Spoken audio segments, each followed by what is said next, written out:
Je lis du livre de Matthieu, chapitre 27, au verset 50 qui suit. Jésus poussa de nouveau un grand cri et rendit l'esprit. Prions. Notre Seigneur et notre Dieu,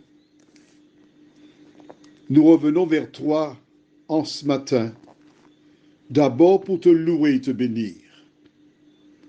Reconnaître que tu nous as donné le souffle de vie. C'est une grâce, car plusieurs, comme nous, allèrent au lit la nuit dernière et ne se sont pas réveillés.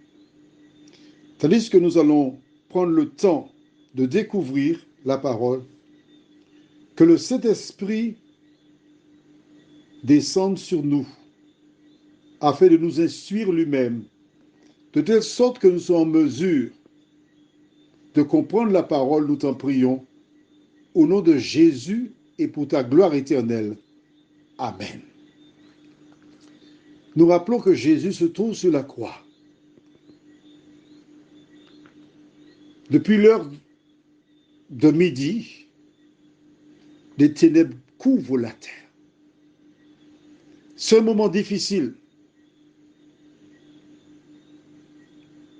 pénible. Et la Bible déclare que pour la seconde fois, Jésus poussa un grand cri. Et quand je lis ce passage, ça me fait penser à une femme enceinte. Cette dernière, lorsqu'elle est sur le point d'accoucher, il y a ce qu'on appelle les contractions.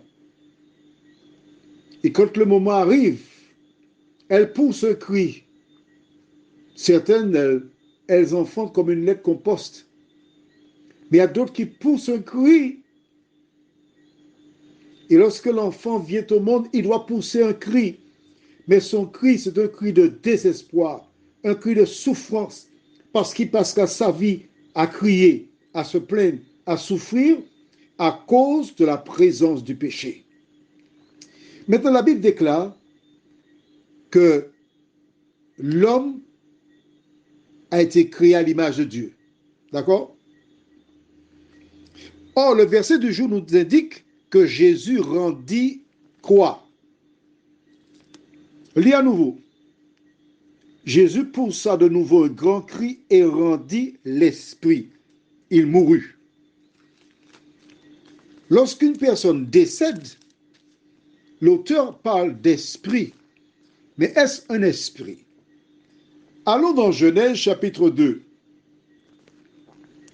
Et dans ce chapitre, nous verrons comment Dieu créa l'homme. Parce qu'il est important pour nous de comprendre. Et nous lisons le verset 7. Genèse, c'est le premier livre de la Bible. Chapitre 2 au verset 7, la Bible déclare: L'Éternel Dieu façonna l'homme avec la poussière de la terre. Il insuffla un souffle de vie dans ses narines et l'homme devint un être vivant. Plus loin, on verra, l'homme devint une âme vivante.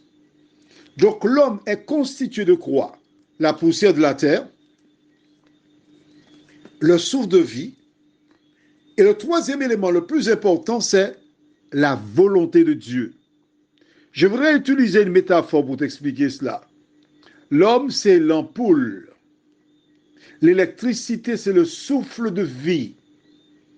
L'interrupteur, celui qui détermine qu'il y ait lumière ou pas, l'interrupteur, c'est Dieu. Quand Jésus rendit le souffle de vie, c'est ce que Dieu a donné à l'homme dès la création. Et tous les humains ont le souffle de vie jusqu'à ce qu'il soit enlevé, soit suite à une longue vie, un accident ou autre. Jésus rendit le souffle de vie. Mais avec une satisfaction, c'est qu'il avait rempli les conditions pour le salut de celles et ceux qui le choisissent pour sauveur. Prions. Notre Seigneur et notre Dieu, nous sommes heureux une fois de plus de venir découvrir ta parole.